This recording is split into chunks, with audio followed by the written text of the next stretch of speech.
Hi, I'm Rolf Borelius with Shooter's Paradise. Wanted to go very briefly and talk to you about a point in regards to loading your firearm and carrying it for self-defense. First thing, and this is very abbreviated, I've got other videos that go more into depth in this. So first thing I'm going to do is take my magazine and fill my magazine with as many rounds as it'll carry. Now I put 2 in here, and these are obviously dummy rounds. They're not real live rounds. Don't ever practice with a live round. Don't ever practice with anything that resembles a live round. It needs to obviously be a dummy round.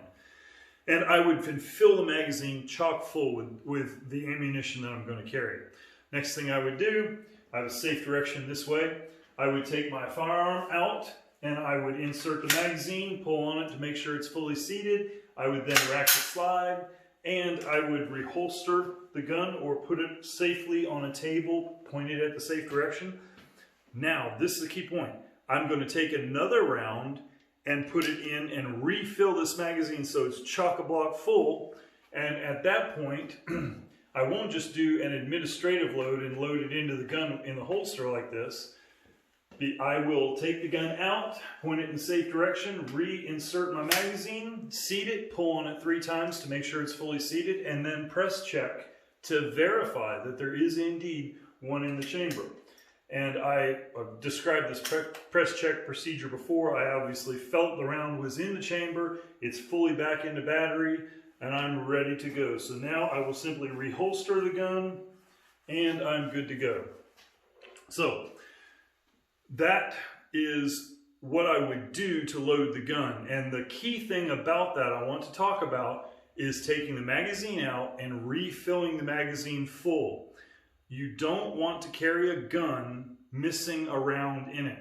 If the magazine, magazine holds 17 rounds and 1 in the chamber makes a total of 18 in the gun. You want the gun completely full of ammunition.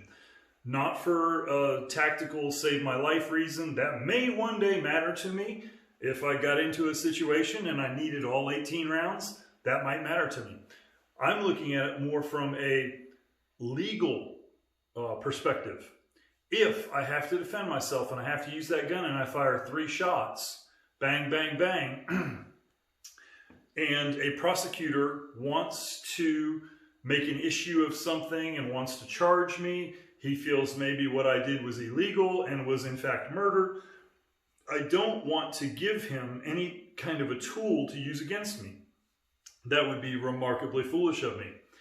If I fired 3 rounds, bang, bang, bang, and that solved the problem, and I didn't want to do any hurt to him above what I had to do just to stop him, then I'm not going to shoot anymore, and I now have a whole bunch of rounds in the gun.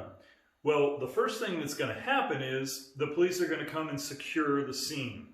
The second thing that's going to happen is police are going to collect evidence.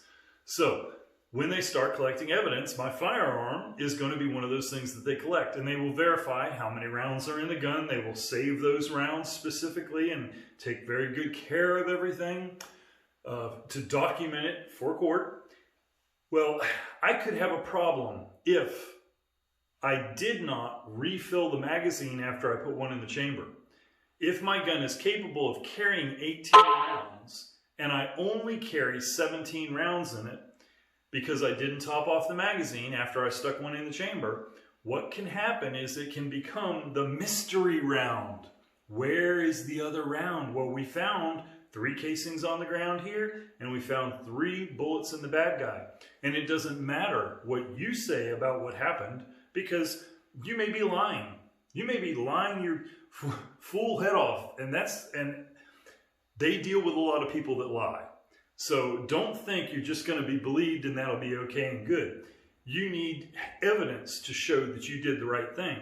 And this missing cartridge could become an issue in a claim of self-defense, because another witness may say you did something they may have misseen, misheard, misremembered. They may intentionally be making up a story. They may be lying their full head off, and your missing round may fit into that and make it look as if you actually did something you shouldn't have done. So you don't want there to be anything missing when it comes to ammunition in your gun when they come back and look at it, because what you say and what the evidence is and how they view that needs to match up. Ideally, my statements, all the evidence, and the witness statements will all say the same thing. That's how we can avoid prosecution, is if it's all clearly pointing towards self-defense.